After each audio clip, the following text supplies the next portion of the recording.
অনুপাত ও সমানুপাত পার্ট 2। দেখো a/2 সমান সমান b/3 সমান সমান c/4 সমান সমান 2a - 3b + 4c/p হয়, তাহলে p এর মান নির্ণয় করো।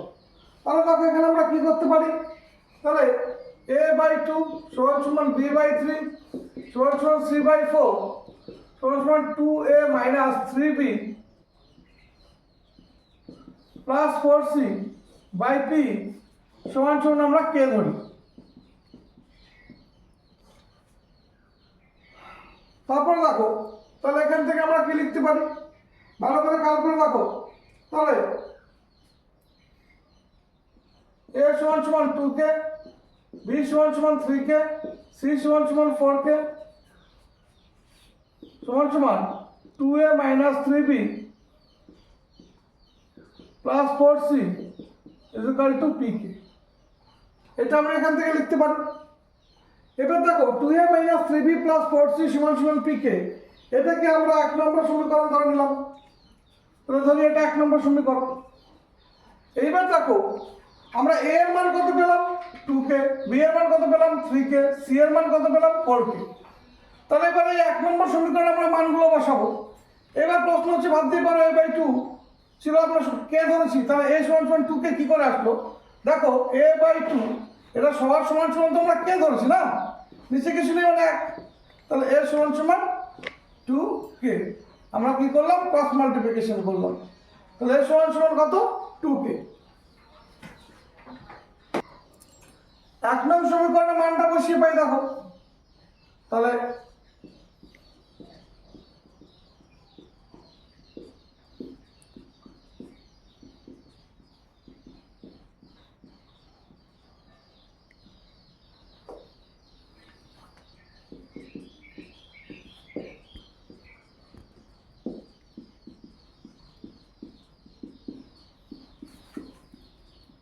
তাহলে দেখো 2a - 3b + 4c = pk। এটা আমাদের 1 নম্বর সমীকরণ ধরেছিলাম। তাহলে a এর মান কত 2k, তাহলে এখানে কত বসাবো 2k। b এর মান কত পেয়েছি আমরা 3k, তাহলে এখানে 3k বসাবো। আর c এর মান কত পেয়েছি 4k, তাই 4k বসাবো = pk। তাহলে এখান থেকে কত পাবো 2 × 2 = 4, 4k - 9k + 16k = pk। কিন্তু এবার দেখো আমাদের কি বলেছে, আমাদের বলেছে p এর মান কত। তাহলে খেয়াল করো 16k আর 4 কত 20, তার মানে আমাদের এখানে কত বেরোলো 11k = pk। তাহলে এবার লিখতে পারি pk = 11k। তাহলে চেয়েছে কার মান, p এর মান চেয়েছে। কে এই পাশে গুণ থাকলে এই পাশে গিয়ে কি হবে ভাগ হবে, কে কে কেটে গেল, তাহলে p = 11।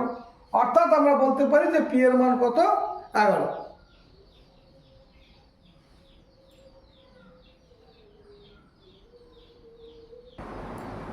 পরের অঙ্কটা দেখো 3x - 2y অনুপাত x + 3y = 5:6 হলে x:y এর মান কত। তাহলে খেয়াল করো, তাহলে এই 3x - 2y অনুপাত x + 3y, তাহলে এটা আগে লিখবো 3x - 2y বাই কত হবে x + 3y লিখলাম। তাহলে এখানে আগে কত হবে 5, পরে হলো 6। এবার আমরা কি করব, বর্গ গুণন করব। দেখো বা 6 × 3x - 2y আর 5 × x + 3y। এবার আমরা গুণ করব, 3 × 6 কত 18, x - 6 দুগুণি 12y, 5x + 15y বা এক্সটাকে একদিকে চলে আসো 18x, এই পাশে প্লাস রয়েছে, তাহলে ডান দিকে ছিল এটা প্লাস রয়েছে, বাঁ দিকে আসলে কি হবে মাইনাস হবে, তাহলে -5x, তাহলে 15y। আর এই -12টা বাম দিক থেকে যখন ডান দিকে যাবে তখন এটা হয়ে যাবে +12y। তাহলে দেখো 13x = 27y। তাহলে আমরা দেখো x/y = কি লিখতে পারি 27/13।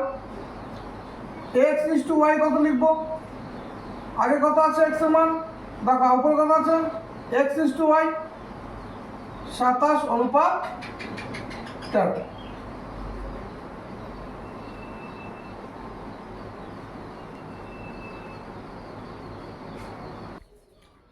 পরের অঙ্কটা দেখো পি অনুপাত কিউ সমান সমান 5:5 এবং পি মাইনাস কিউ সমান সমান -4 হলে 3p + 4q এর মান নির্ণয় করো। তাহলে দেখো আমরা ধরলাম পি সমান সমান 5k এবং কিউ সমান সমান 7k, যেখানে কে আনুপাতিক ধ্রুবক এবং নট ইকুয়ালস টু 0, অর্থাৎ কে এর মান কখনো শূন্য হবে না। তাহলে আমাদের প্রথম সমীকরণটা কি ছিল? পি মাইনাস কিউ বলা হয়েছে -4। তাহলে দেখো পি এর মান কত 5k, কিউ এর মান কত 7k সমান সমান -4। 7টা কে থেকে 5টা কে গেলে কটা কে থাকবে? দুটো কে। -4 2 থেকে মাইনাস কেটে দাও, তাহলে কে সমান সমান 4/2, কাটলে কত হবে 2। তাহলে কে এর মান আমরা কত পেলাম? 2 পেলাম। এবার ভালো করে খেয়াল করে দেখো পি এর মান বলা আছে কত 5k, তাহলে আমরা তো কে এর মান পেলাম, তাহলে 5 × 2 10। কিউ এর মান কত বলা আছে 7k, তাহলে কে এর মান কত বেশি 2, তাহলে হচ্ছে কত 14। আমরা কিউ এর মান কত পেলাম 14 আর পি এর মান কত পেলাম 10। এবার আমাকে কি বের করতে বলছে 3p + 4q এর মান নির্ণয় করতে বলেছে। তাহলে দেখো পি এর মান কত পেয়েছি 10, তাহলে 3 × 10 প্লাস 4, কিউ এর মান কত পেয়েছি 14, তাহলে 30 আর হচ্ছে 56, তাহলে 86। উত্তর কত হবে 86। তাহলে 3p + 4q এর মান হবে 86। পরের অঙ্কটা দেখো x = y = 3:4 হয়, তাহলে x + 3y / 3x - y এর মান নির্ণয় করো। তাহলে দেখো এই যে x + 3y / 3x - y এর মান নির্ণয় করতে বলেছে। তাহলে আমরা কি করব দেখো, আমরা লব অর্থাৎ এই উপরের যে অংশটা এটাকে বলা হয় লব, নিচের অংশটা হচ্ছে হর, অর্থাৎ লব ও হরকে y দ্বারা ভাগ করে পাই। তাহলে আমরা আগে লবকে y দ্বারা ভাগ করব, x এর সঙ্গে যদি y দিয়ে ভাগ করি x/y 3y/y / 3x/y minus y/y। তাহলে খেয়াল করো x/y প্লাস y/y কেটে গেল 3, আর নিচে কত রইল 3x/y মাইনাস y/y যদি কেটে যায় 1, তাহলে 1 হলো। এবার খেয়াল করো আরেকটা জিনিস দেখো, এখানে কি বলেছিল x অনুপাত y সমান সমান 3:4, অর্থাৎ x এর মান 3 আর y এর মান কত 4। তাহলে এখান থেকে আমরা লসাগু করি, তাহলে x + 3y/y এটাও লসাগু করব 3x - y। এবার আমরা কি জানি ভাগ থাকলে কি হয়, গুণ হয়ে উল্টে যায়। সবসময় মনে রাখবে বাইরে বাইরে গুণ হয় আর ভিতরে ভিতরে গুণ হয়। কি বললাম? বাইরে যদি ভুলে যাও বাইরে বাইরে গুণ আর হচ্ছে ভিতরে ভিতরে গুণ, অর্থাৎ ভাগ থাকলে গুণ হয়ে উল্টে যায়। দেখো তাহলে x + 3y/y, এবার এটা ভাগাকার রয়েছে তাহলে গুণ চিহ্ন দেব, দিয়ে কি বলেছি এই সংখ্যাটা উল্টে যাবে, অর্থাৎ হর হবে লব আর লব হবে কি হর। তাহলে y/y কেটে গেল, তাহলে x + 3y আর নিচে রইল 3x - y। এবার খেয়াল করো x এর মান কত বলেছিলাম, x এর মান হচ্ছে গিয়ে 3, তাহলে 3 + 3, y এর মান কত, y এর মান 4 গুণ 4, x এর মান 3 y এর মান 4।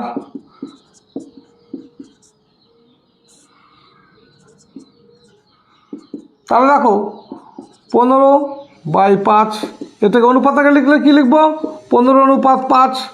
দেখো 5 দিয়ে যদি কাটি আমরা, 5 দিয়ে 5 একে 5, 3 5 15, তাহলে কত হলো 3:1, অর্থাৎ এই অঙ্কটার উত্তর হবে 3:1।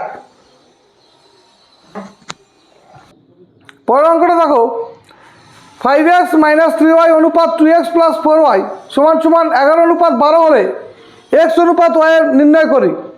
তাহলে দেখো আগে কে রয়েছে 5x, তাহলে 5x - 3y বাই কত হবে 2x প্লাস 4y সমান সমান, তাহলে উপরে 11 আর নিচে 12।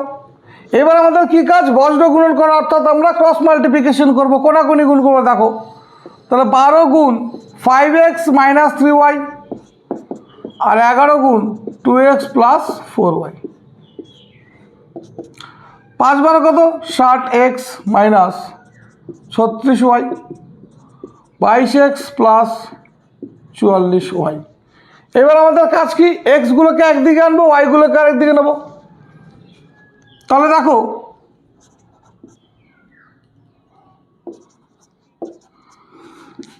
ষাট এক্স, এই পাশে 22x আছে প্লাস আছে, এই পাশে আসলে কী হবে মাইনাস, এই পাশে 44y ছিলই, এবার এই পাশে হচ্ছে মাইনাস 36y। তাহলে 36y যদি এই বাম দিক থেকে ডান দিকে যায় তাহলে মাইনাসটা কী হয়ে যাবে, প্লাস হয়ে যাবে। তাহলে দেখো 60 থেকে যদি 22 চলে যায় তাহলে 38x সমান সমান, দেখো তাহলে এখানে কত হবে 80y। তাহলে কি পেলাম, 60x থেকে 22x চলে গেল, তাহলে 38x হলো, আর 44y আর 36y যোগ করলে কত হলো 80y হলো। এবার দেখো x বাই ওয়াই সমান সমান 80/38। এই ওয়াইটা এই পাশে গুণ আকারে ছিল, এই পাশে এসে কী হলো ভাগ হলো, তাহলে এক্স বাই ওয়াই। এবার আমরা কাটতে পারি, 2 দিয়ে যদি কাটি দেখো 40, আর এটা কাটলে কত হবে 19। 2 দিয়ে যদি কাটো 40 দুগুণি 80 আর 19 দুগুণি 38। তাহলে দেখো এক্স ইস টু ওয়াই কত লিখবো 40:19। এই হচ্ছে তোমাদের এক্স অনুপাত ওয়াই। পরের অঙ্কটা দেখো, এ অনুপাত বি সমান সমান সি অনুপাত ডি সমান সমান ই অনুপাত এফ হলে প্রমাণ করে যে প্রত্যেকটি অনুপাত সমান সমান 5a minus 7c minus 13e 5b minus 7d minus 13f সমান সমান কত। তাহলে দেখো এ বাই বি লিখতেই পারি, সি বাই ডি আর ই বাই এফ সমান সমান কে ধরি, যেখানে কে নট ইকুয়ালস টু 0, অর্থাৎ কে এর মান কখনো শূন্য হবে না। তাহলে এখান থেকে আমরা কি লিখতে পারি, দেখো এ বাই বি সমান সমান কে, তাহলে এর মান কত হবে B K. C by D সমান সমান কে ধরি, তাহলে সি সমান সমান কত ডি কে। আর ই বাই এফ সমান সমান কে ধরি, তাহলে ই সমান সমান কত হবে এফ কে। তাহলে খেয়াল করো এর মান পেলাম বি কে, সি এর মান পেলাম ডি কে, আর ই এর মান পেলাম কত আমরা ই এর মান পেলাম এফ কে। এবার কি বলছে দেখো 5a minus 7c minus 13e by 5b minus 7d minus 13f। তাহলে খেয়াল করো 5a এর মান কত পেয়েছি বি কে, সি এর মান কত পেয়েছি ডি কে, আর ই এর মান কত পেয়েছি এফ কে। আবার দেখো নিচে 5b এর মান কত পেয়েছি, 5b আছে, বি এর মান নেই, মাইনাস 7d মাইনাস 13f। তাহলে উপরে দেখো সবার মধ্যে কে রয়েছে কে রয়েছে, তাহলে কে কে আমরা কমন নিলাম, কে কমন নিলে কী পড়ে থাকলো 5b minus 7d minus 13f, আর নিচে কী পড়ল 5b minus 7d minus 13f। দেখো উপরে নিচে দুটোই সমান কাটতে পারি, তাহলে সমান সমান কে। তাহলে আমাদের প্রশ্নে কী বলেছিল যে দেখো প্রমাণ করি প্রত্যেকটি অনুপাত, তাহলে প্রত্যেকটি অনুপাত সমান সমান কী কী লেখা ছিল প্রত্যেকটি অনুপাত সমান সমান, তাহলে প্রত্যেকটি অনুপাত সমান সমান কে। এই হচ্ছে আমাদের উত্তর। এরপর তোমাদের জন্য আমি পার্ট 3 ভিডিও নিয়ে আসবো, আর ওটাই হবে লাস্ট ভিডিও অনুপাত সমানুপাতের। আর যে অঙ্কগুলো করাচ্ছি এর থেকে তোমরা সব কমন পাবে।